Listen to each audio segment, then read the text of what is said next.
This is MJ. I'm an author, I'm an artist, I'm an analyzer. Welcome to Red Panda Report.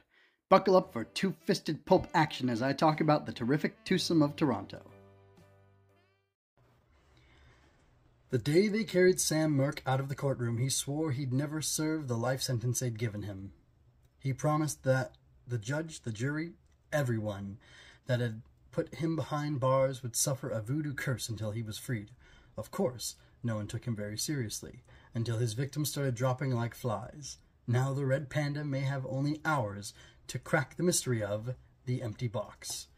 The Empty Box, which is Red Panda Adventures episode 34, was written and directed by Greg Taylor. It originally aired April 19, 2008. You can find it on decoderringtheater.com. That's theater, spelled the British way, the T-H-E-A-T-R-E. It's also linked in the show notes. So this was a very fun episode. It was very simple. We have Red Panda, well, not very simple. I take that back. Let me just talk about it instead.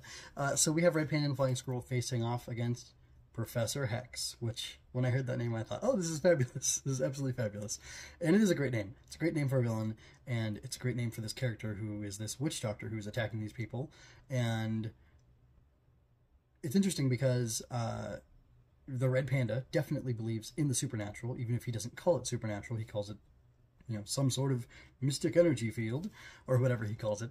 And so when he's challenged at some point during the episode as to whether or not he believes that it's mystical stuff, he says, well, you know, maybe it is. And it gets a little bit even more geared towards it because, as she said later through in the episode, she's had enough magical energies thrown at her head to know that, you know, or for the last a lifetime. So she really knows, you know, that something is out there and something exists that causes people problems other than just, you know, guns and criminals and things like that. So anyway, they go ahead and test this empty box that they find at the first victim, the judge, at his place, and they don't detect any mystical energies on it. And Red Panda says maybe it's blind, a purposeful blind. He says something blind. Anyway, so, and what he means by that is it's evidence planted there as evidence, but it's not evidence. It's just to divert people and throw them off. Eventually he calls it a red herring. So it, you know, it could be that, and it turns out it's not that, but it is interesting to explore that idea. And that's something that had never occurred to me, that a criminal would put something at the scene of the crime in order to push people in a different direction and make them think it was somebody else entirely, which is a fabulous idea if you want to be a criminal. Maybe it's even a fabulous idea for a hero infiltrating a criminal base or something to do something like that. That would be interesting. It's like a reverse calling card. This person always leaves something that indicates it's somebody else. A cat burglar could do that too. That could be kind of cool. Anyway, maybe that's something that exists already. I just don't know about it. But that would be fun. Anyway, so we had that. We have this flirtation between this judge and his secretary. And at the end of the episode, she and Kit talk to each other because Red Panda's alter ego is actually friends with this judge. And he mentions, and Kit does too, that it always seemed like, oh wait, no, Kit knows it, but Red Panda doesn't really realize it. I think Red Panda, all he sees is that she cares for him, or he's got an assistant. No, he kind of does see it. And here's the thing: when you have an issue, you can usually see your issue in other people, but you can't see your issue in yourself because typically people are blind to their own flaws and foibles. Anyway, or just any issues that they have, well, they can see it blatantly clear in others, because I guess we're all just self-deceiving a little bit to get through the day, aren't we? Anyway, so it turns out that it's a very fun episode. There's something that goes on that happens towards the end, or not, like about in the middle, where Red Panda actually goes into the jail cell of the guy, what's his name again? Sam Merck. He goes into his jail cell and he talks to him.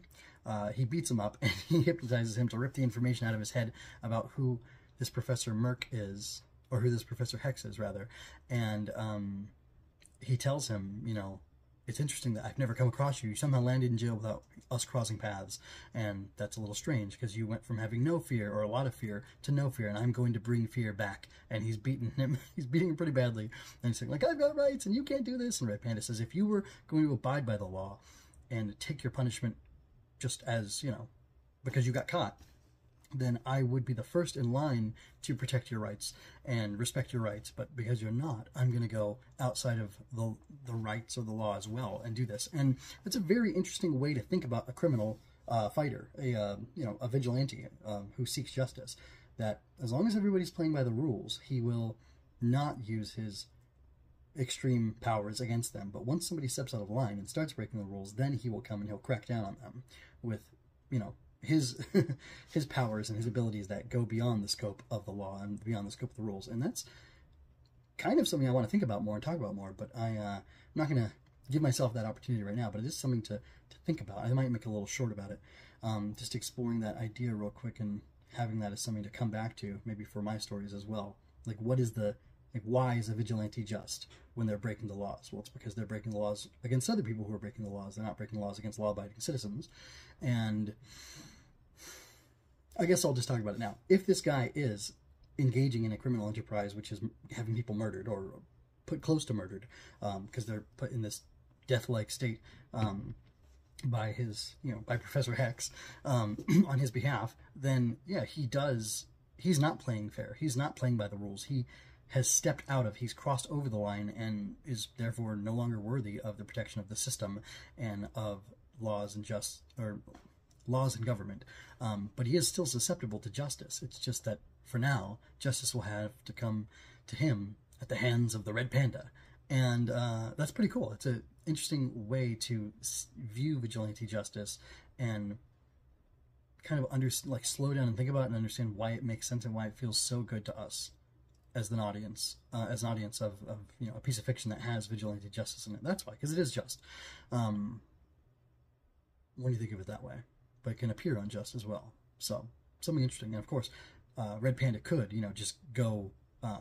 He could become a vigilante himself, and if he were to violate the rights of somebody who, yeah, you could say, well, he's beating him up, he's taking something from his mind, that is violating his rights. It's, yeah, you could say that, but it's in a special case to stop him from, you know, hurting, harming others, violating the rights of other people. The people have the, even though it's Canada, people have the right to life, liberty, and property. And this guy threatening them for doing their duty as citizens and participating in the court, and then going after them like that to kill them all, to get himself off, to get himself his sentence commuted and get you know, sprung from jail. That's not okay. That's violent coercion, and it's proper to take whatever steps need to be taken in this instance, in this fictional world for sure, for Red Panda to beat him and take the information from his mind in order to do it. And then we get this cool thing where Red Panda and Flying Squirrel have all these agents who work at the university, and they point them to the person who could be responsible for this. And we get a cool fake out at the end, and then we find out that this particular professor is Professor Hex and why he's doing what he's doing. And they make a great play on his own fears and his own weakness and lack of power, you could say, to get him to confess, basically. And it's really good. He doesn't even have like a violent or like mean villain monologue or anything. It's just like his goose is cooked and that's it. And then we get the little scene at the end where the ladies are talking about their bosses who are you know, smart men but idiots somehow because they don't recognize that these women are in love with them and throwing themselves at them. Oh, I forgot. There's a voodoo priestess or voodoo lady, Marie is supposedly her name, but it's not really her name, who the Flying Squirrel goes and talks to. The stranger telephones Marie and tells her that, I guess they must have contacted the stranger, and then he contacted Marie and said, you can go meet her here. And Kit goes there, and like, she knows who she is. She like tries to invade her mind a little bit with her voodoo magic or whatever. And it's a really interesting conversation about like white people, like kind of colonial stuff, how white people frame voodoo and you know, black magic, not magic done by black people, but like black magic and like the kinds of like earthy like local magics that people have, like from the ancient world or whatever, indigenous people's magics. I don't know how you call that, but I'm just gonna call it black magic. And it's like a really interesting, fun conversation. But then like obviously this lady like trained the stranger, who's a white guy, so she doesn't have a problem with that. And she says something interesting at the end of their encounter. She tells Kit, I'll see you next time, like until next time I see you. And I'm 90% sure that she does see her again, and it's like this great callback. Again, you have a single storyteller who's telling their story, and they're keeping their own continuity in mind because they don't want to violate it, and they're making really cool things happen, and it's a really cool, fun thing that happens later on in the show. I'm pretty sure like 4 seasons later or so. Maybe 3. Anyway, but it's a great callback, and I'm pretty sure it's being seeded right here, right now, which is even better. But yeah, it was a great, fun episode, and I've thoroughly enjoyed it, and I'd like to know what you thought about it and what you think about kind of the politics that were brought up here, because you have like kind of opposing, you like very conservative politics, then kind of progressive politics mushing together, but still tells a great story, and that's the point. Until next time, see you later.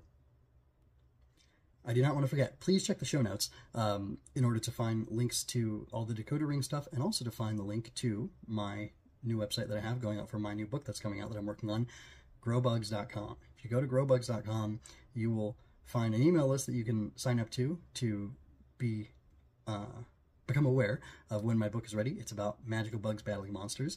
I've got a whole series planned. I've got one finished book, and I have a sister book to it that are going to be coming out soonish, and you can go to growbugs.com to find out more there, sign up for the newsletter, and get notified when the book is ready to be out. It's a lot of fun. It's not as violent as Red Panda because it's more made for kids and all ages. I think Red Panda is also made for all ages, but this is geared towards, it's like middle grade specifically, but also good for families. I don't have a bunch of dumb stuff in there. I've been reading a lot of middle grade books, and a lot of them are wanting. I'm making classic style, old school type of middle grade book that will appeal to can appeal to all ages, and definitely will appeal to kids, and it's talking to them, not at them, and it's cool adventure stuff going on with magical bugs and the monsters they fight and the kids they have encounters with as well. So anyway, check that out. Look forward to that. I'm not going to say it's pulp action, but it's definitely good, solid quality stuff. So anyway, again, growbugs.com, check that out, and you know where to find the rest of my stuff. The links are in the show notes as always. I hope you enjoyed that. Like, share, and subscribe. I invite you to comment, ask questions, and share your thoughts with me. It's always more fun when you're part of the conversation. Until next time, be well and hold high the lamp of justice. Visit mjmunoz.com for more of my work and help me build up the Fortress Fiction.